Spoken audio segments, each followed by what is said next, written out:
네, 여러분 안녕하세요. 미래사회와 과학기술. 오늘은 미래사회의 이 과학 문제의 여러 가지 이슈들 중에서 그 네 번째 시간으로 기후변화와 친환경 에너지에 대해서 같이 한번 살펴보는 시간 갖도록 하겠습니다. 우리가 미래 사회의 기후 변화와 관련돼서는 사실 지금 현재도 실시간으로 일어나고 있는 그런 자연 현상, 과학 현상이면서도 사실은 우리가 이 국가 차원이라든가 시민 사회 그리고 개인이 점진적으로 노력을 하면은 분명히 우리가 막을 수 있는 앞으로의 미래 사회의 큰 고민이자 사회적 이슈라고 보겠습니다. 그렇기 때문에 미래 사회의 첨단 과학 기술 중에서 각종 친환경 에너지, 신재생 에너지들이 어떻게 이 기후 변화를 대응하고 앞으로 우리가 살아갈 미래 사회의 가장 큰 이슈라고 할 수 있는 이 지구 온난화 문제를 해결할 수 있는지에 대해서 이번 시간에 같이 토론하도록 하겠습니다. 자, 먼저 여러분들이 많이 기억하고 있는 헐리우드 영화 중에 인터스텔라라는 영화가 있었죠. 아마 여러분들이 아마 인터스텔라 영화는 뭐 이 멋진 블랙홀 장면이라든가 아니면은 이 인류가 앞으로 어떻게 새로운 행성을 개척해서 살아나가야 될지에 대한 그런 과정 그리고 앞으로의 그 의문에 대해서 여러분들이 한 번씩 고민을 해봤었던 굉장히 감명 깊은 영화였었는데요. 이 영화의 출발점을 잘 보면은 당시의 지구는 모래폭풍 등의 영향으로 인해서 더 이상 살 수 없는 이미 생존의 한계에 다다른 이러한 행성이었었습니다. 뭐 원인을 정확하게 영화에서 밝히지는 않았지만 아마 기후 변화로 인해서 농작물이 고사하거나 아니면은 결국은 멸종의 단계까지 이뤄서 결국 이렇게 기후 변화로 생태계가 변화하고 농작물이 더 이상 자랄 수 없는 환경이 되면은 그렇죠. 어쩔 수 없이 몇 년 내에 인류도 멸망할 수밖에 없는 그러한 환경이다라는 거를 영화의 시작 부분에서부터 관객들에게 잘 설명을 해줬었던 그런 영화였습니다. 사실 이러한 기후변화와 같은 문제는 우리가 지금까지 미래사회의 다양한 문제들, 뭐 예를 들면 경제 문제라든가 고령화를 포함한 사회 문제, 그 외에도 우리가 직접 다루진 않았지만 다양한 정치 문제 등 이러한 각종 문제들에 대해서 미래사회의 어떤 시민사회나 국가, 그리고 또 뭐 정치 문제 같은 경우에는 개인의 어떤 특출난 이 정치인이 있다 그러면은 이러한 노력으로도 분명히 시대적 전환이 가능한 이러한 이슈들이었습니다. 자, 하지만 우리가 앞서서 많이 살펴봤었던 미래사회의 다양한 문제들, 특히 이러한 각종 경제사회적인 노력을 통해서 어떠한 변화할 수 있는 문제, 이러한 것들에 기후변화를 한번 대입시켜 보면은 분명히 한계가 있다라는 것을 우리가 확인할 수 있습니다. 즉, 우리가 미래사회의 다양한 과학 문제 중에서 이렇게 기후변화와 같은 환경 문제들은 사실상 중장기적인 대책이 필요하기 때문에 결국 우리가 앞으로 우리 사회에 지금 현재 닥친 다양한 문제들 중에서 뭐 일자리와 같은 경제 문제 아니면은 뭐 고령화 저출산과 관련돼 있는 문제, 남북 정치와 관련돼 있는 문제 이러한 것들을 사회적인 노력으로 해결할 수 있다면 앞으로 기후변화와 같은 수십 년, 어쩌면은 수백 년이 걸릴 수 있는 이러한 문제에 대해서는 정말로 이 국가 단위 아니면 시민사회 단위가 아니라 전 인류의 위기라고 생각을 하고 중장기적인 노력이 필요한 이러한 미래사회의 아주 중요한 이슈라고 보겠습니다. 우리가 알고 있는 기후변화라는 거는요, 전 지구적으로 봤었을 때, 이러한 인류, 사람의 활동으로 인하여 온실가스의 농도가 변화함으로써 상당 기간 관찰되어 온 자연적인 기후 변동이 추가적으로 일어난 기후체계 변화라고 보겠습니다. 사실 우리가 그 내용을 우리가 뭐 기후학자나 아니면 천문학자가 아니기 때문에 일일이 그 원인과 그 이 인과관계에 대해서 규명하기는 어렵지만 우리가 이미 벌써 초중고등학교에서 다양한 에너지나 지구 환경의 변화에 대해서 공부를 해봤을 때 소위 말하는 그렇죠. 바로 우리가 스크린에서 보시는 것처럼 지구 온난화 현상으로 우리가 풀어서 설명을 할 수 있겠습니다. 즉 이렇게 지구 온난화 현상으로 인해서 지구의 온도가 기존의 산업사회가 있기 전까지 변해왔었던 온도 변화하고는 비교도 안 될 정도로 최근 1, 2세기 만에 또 정확히 말하면은 2차 세계대전 이후 전 인류가 산업화돼서 제조업 국가들로 오늘날의 선진국과 다양한 산업 국가들이 발전하게 되는 요 최근 50년, 100년 사이에 지구의 온도가 굉장히 많이 올라왔기 때문에 이 1, 2도밖에 차이 나지 않는 이 온도의 변화만으로도 지구의 생태계라든가 아니면은 기후 변화로 인한 다양한 문제들을 지금 현재도 그리고 앞으로는 더 심각하게 당할 거라는 것을 우리가 예상할 수가 있습니다. 따라서 이러한 기후변화로 인해서 발생하게 되는 직접적인 우리의 이상기후들, 실제 여러분들이 아마 과거에 여러분들이 느꼈었던 우리 한반도의 기후하고는 또 다른 새로운 기후변화, 즉 이상기후를 직접 경험해 봤었던 폭염이라든가 가뭄, 그 외에도 반대로 집중호우나 아니면 엘니뇨로 인한 바닷물의 온도 상승, 그 외에도 태풍을 포함한 각종 강풍이라든가 아니면은 갑작스러운 기후 이상 기후 현상들이 가면 갈수록 이 한반도 전역에 그리고 어떻게 보면은 전 세계에 점점 더 자주 발생하는 추세입니다. 현재 우리나라 같은 경우에는 최근에 황사나 아니면은 지진과 같은 자연재해도 문제지만 그 외에도 계절별로 점점 여름이 더 길어진다라든가 아니면은 겨울 가뭄으로 인해 가지고 농작물 피해가 일어난다라든가 산불 피해가 일어난다라든가 와 같은 자연재해의 발생 빈도가 점점 증가하고 있는 추세입니다. 특히 지구 온난화로 인해서 이렇게 이 기후 변화가 계속될 경우에는 한반도 같은 경우에는 사실상 거의 아열대 기후화 될 가능성이 굉장히 높습니다. 우리가 그동안의 기후변화로 인한 폭염 일수 변화를 실제 과학적인 방법을 통해서 집계해서 조사를 해보면 과거에는 이 폭염 일수가 1년에 10일밖에 되지 않았지만 이게 최근에는 35일 이상으로 급증되고 있고 결국 우리가 직접 피부에 와 닿는 것처럼 즉 봄, 가을은 점점 짧아지고 여름은 길어지면서 한편으로는 집중호우가 일어나게 되면은 여름 홍수, 물난리를 자주 겪게 되고 그 외에도 가을 태풍이라든가 겨울 가뭄 이러한 것들이 점점 악화되다 보니까 자연스럽게 한반도의 농산물 더 나아가서 한반도 생태계 자체가 변화를 하고 있는 추세입니다. 더 나아가서 이 북극이나 남극 극지방에 있는 빙하까지 녹아서 점점 해수면이 상승될 경우에는 어떻게 보면은 한반도의 해안가에 있는 이 해안선까지 변화할 수 있다라는 그런 우려 속에서 우리가 점진적으로 기후 변화를 맞이하고 있습니다. 결국 전 세계적으로 연간 온실가스 배출량 감축 목표를 이미 2000년대서부터 많은 선진 국가들이 함께 모여서 논의를 하기 시작을 했고 앞으로 100년 동안 즉 2100년까지 지구 평균 기온을 1.5도에서 2도까지 하락시키는 것을 목표로 해서 그동안 기후 정상회의가 끊임없이 주요국의 온실가스 감축 목표를 발표해 왔습니다. 실제로 미국이나 일본 그리고 전 세계 공장이라고 하는 중국을 포함한 EU 등 주요 국가들은 2030년까지 1차로 탄소 배출량을 약 50% 감축시키자라는 목표를 더욱더 상향 조정을 해서 앞서 말씀드린 것처럼 지구 평균 기후를 2도 이상 하락시키기 위해서 지금 현재 다양한 제도 시스템들을 바꾸고 있는 중이고요. 우리나라도 2030년까지 이 기존 2017년 과거 대비 약 24.4%의 감축을 목표로 해서 일단 1차적인 목표를 세우고 여기에 추가로 더 감축 목표를 상향 결정하기로 지금 현재 정부에서 정해놓은 상태입니다.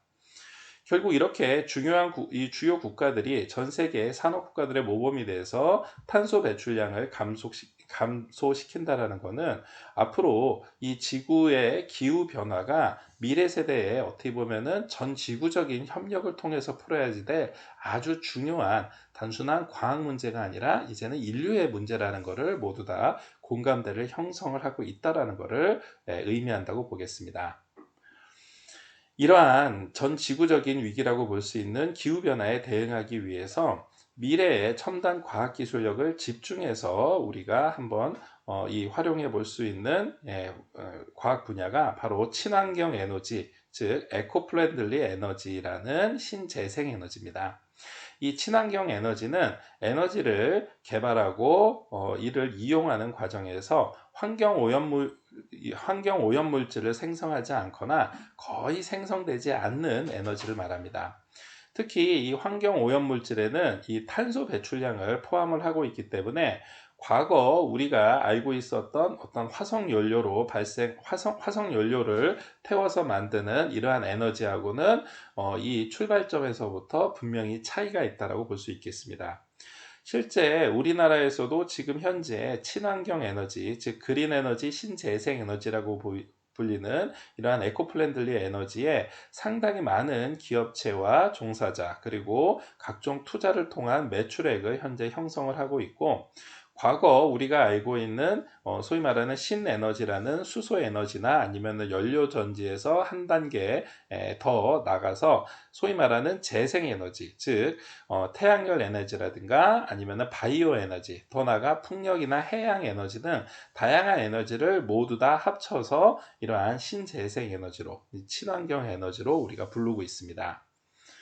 현재 수력이나 풍력 그리고 태양광이나 이 핵융합발전과 같은 이 원자력 친환경 발전이 화석연료 발전 대비 탄소 배출량이 적기 때문에 2040년까지 이 신재생 에너지의 이 친환경 발전 비중을 50% 이상 확보할 계획으로 현재 국가에서 각종 이 발전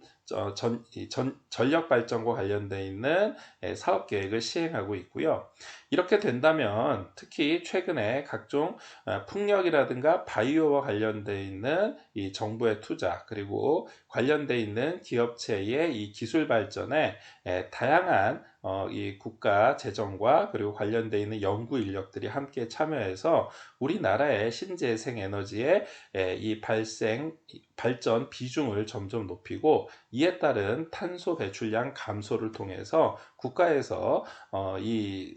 세계적인 기준에 맞춰서 기후변화에 대응할 수 있는 친환경 에너지 사업에 더욱더 이 노력을 기하는 것을 확인할 수가 있습니다. 결국 이러한 노력들은 정부에서만의 노력으로 그쳐서는 안 되겠고요. 주요한 기업들이 함께 동참해야지만 친환경 에너지를 활용한 기후변화에 적극적인 대응이 가능할 거라고 생각이 됩니다.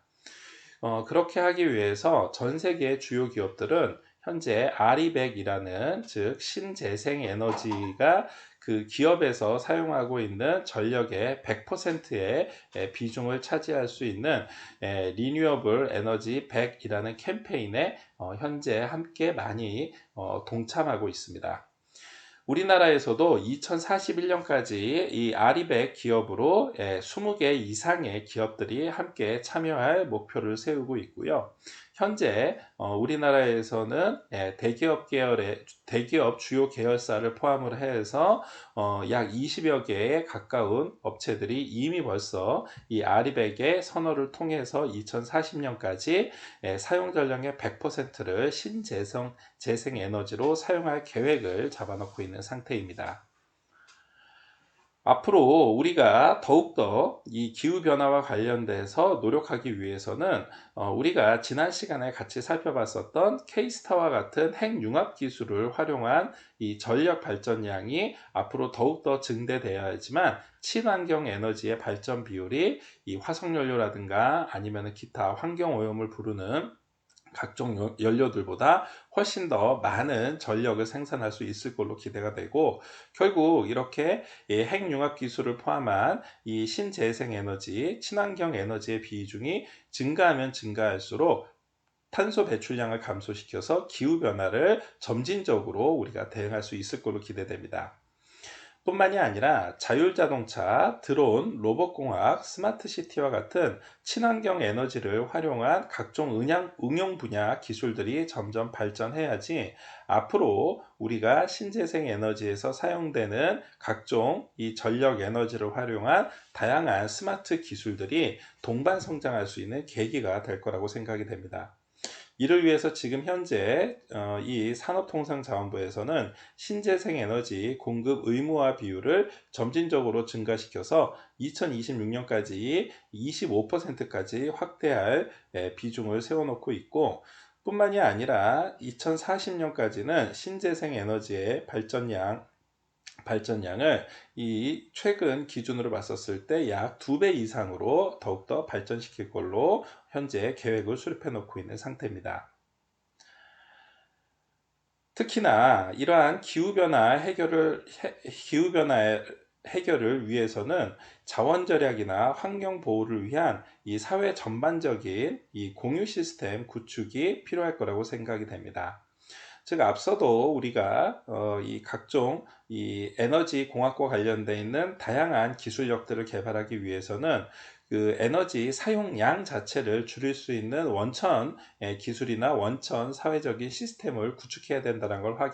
확인했는데, 이와 마찬가지로 앞으로 우리가 공유경제 시스템이 잘 구축이 된다면 자연스럽게 우리 주변에 있는 에너지를 조금 더 절약할 수가 있고, 환경 보호를 위한 다양한 교육과 캠페인이 동반해서 이루어질 수 있을 거라고 생각이 됩니다. 뿐만이 아니라 자연스럽게 이러한 이 각종 사람들의 인식 변화를 바탕으로 해서 친환경 에너지, 즉 재생에너지와 관련되어 있는 인식도 점차 개선이 될 거라고 생각이 되며, 이럴 경우에 지금 현재 대부분의 이 각종 신재생 에너지 원별에 되어 있는 이 원별 이 발전 비중이 태양광에 집중되어 있지만, 태양광과 관련되어 있는 비중은 상대적으로 점점 줄이고, 뭐 해상 풍력이라든가 아니면은 바이오, 기타 이 연료 전지와 관련되어 있는 다양한 이 에너지 원들을 활용한 신재생 에너지 기술들이 더욱더 확대될 수 있을 걸로 기대됩니다. 자, 오늘 강의를 마치면서 여러분들이 같이 한번 살펴본 내용들을 한번 정리를 해 보도록 하겠습니다. 여러분들이 오늘 같이 살펴봤었던 이 지구 온난화와 관련되어 있는 문제들은 사실상 전 지구적인 문제이면서도 우리가 직접 피부에 와 닿고 있는 문제라고 볼 수 있겠습니다. 즉 우리가 매년 조금씩 변화하고 있지만, 그럼에도 불구하고 최근 여러분들이 기억하고 있는 다양한 폭염 그리고 가뭄 현상들, 그 외에도 때를 가리지 않고 나타나는 집중호우 현상이라든가 바닷물 온도의 상승, 그 외에도 강풍이나 태풍 같은 현상들이 한반도를 포함한 전 세계적인 기후변화 현상으로 지금 이 순간에도 발생하고 있습니다.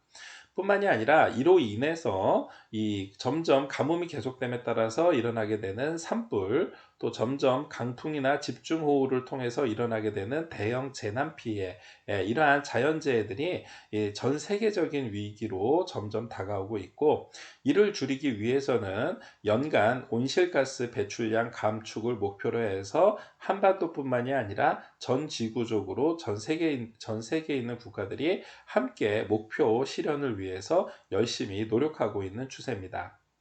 이렇게 해서 2100년까지 전 지구의 온도를 평균 기온 2도 이상 하락시키기 위해서 목표로 삼고 있는데, 만약에 이러한 노력이 이 예상대로, 즉 계획대로 추진되지 않을 경우에 한반도의 주요 도시나 주요 지역을 포함한 각종 해안선 지역들이 해안 침수를 통해서 제 기능을 발휘할 수 없는 이러한 현상이 한반도뿐만이 아니라 전 세계에 있는 주요 도시로까지 확대됐을 경우에 사실상 전 세계의 이 각종 경제 시스템 자체가 아주 큰 성장의 지장을 얻게 되는 이러한 난관에 부딪힐 수 있다라는 것을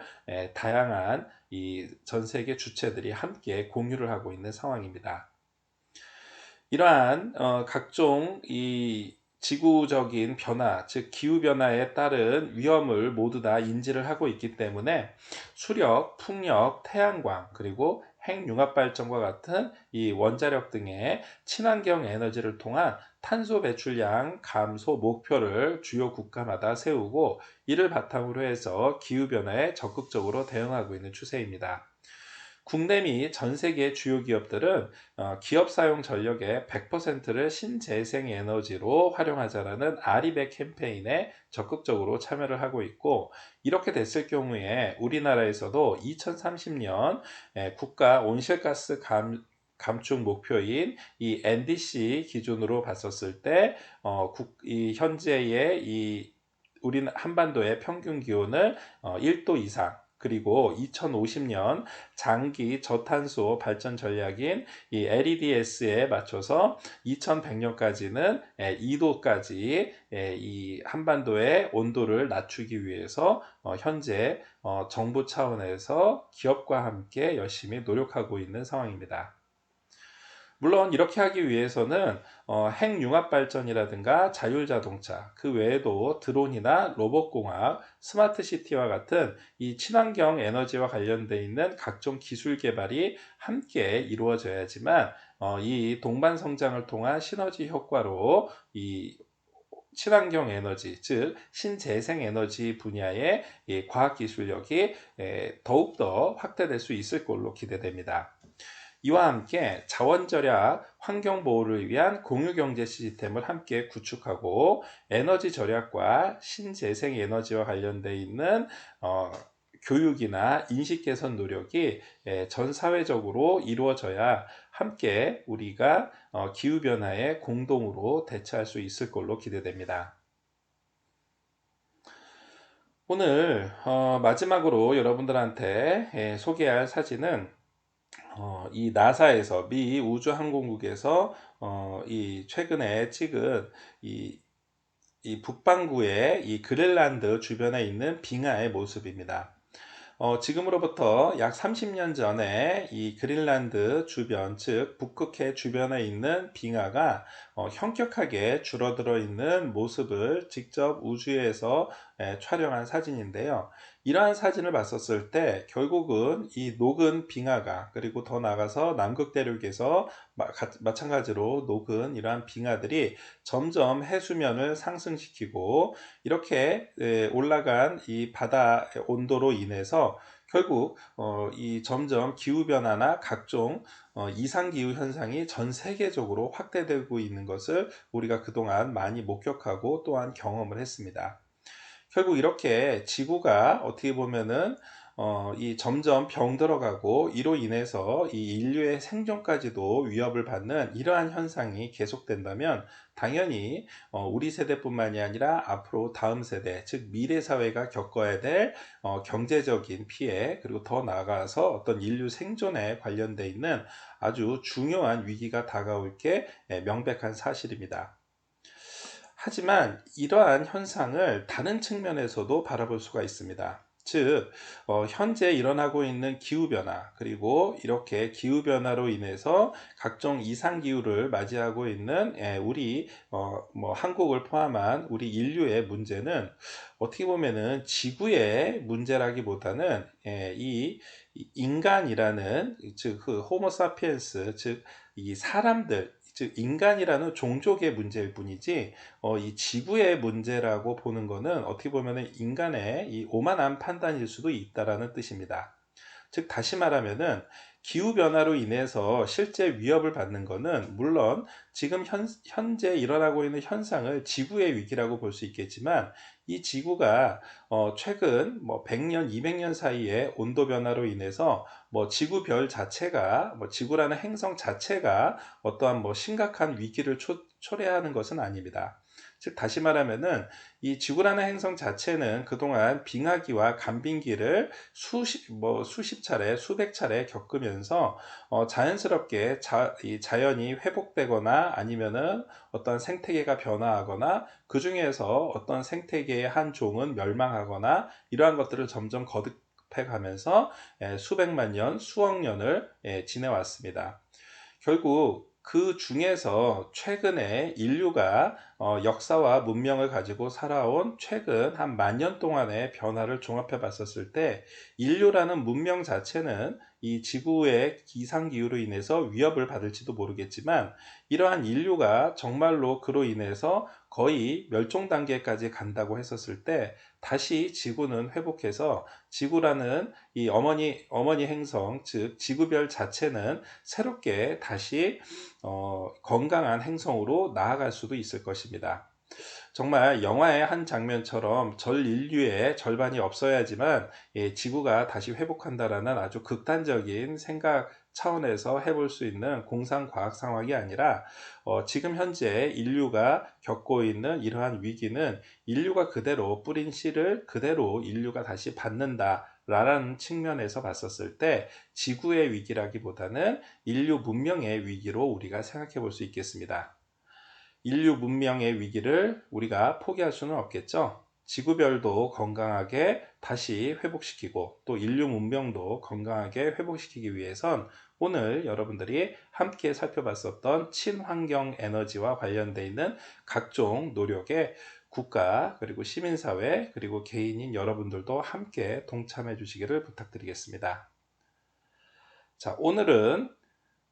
기후변화와 이 친환경 에너지에 대해서 같이 한번 살펴봤습니다. 자, 다음 시간에는 미래사회의 이제 국제 문제로 같이 한번 살펴볼 예정인데요. 어떻게 보면은 남북한 문제가 국제 문제라기보다는 어떻게 보면은 국내 정치 문제일 수도 있겠지만 일단 통일과 관련되어 있는 문제는 이 한반도, 즉 남북한 간의 문제뿐만이 아니라 주변국까지 함께 생각해야 되는 이 국제 문제 차원에서 한번 살펴볼 때 이러한 통일 문제를 해결하기 위해서 미래의 과학기술, 우리가 분명히 미래 사회는 맞이하게 될 통일 시대에 어떻게 과학기술이 대응할지, 그 중에서도 스마트 팩토리를 통해서 이 위기를 극복할 수 있는 다양한 방법들에 대해서 같이 한번 살펴보도록 하겠습니다. 자, 오늘 수업 이걸로 마치겠습니다. 수고하셨습니다.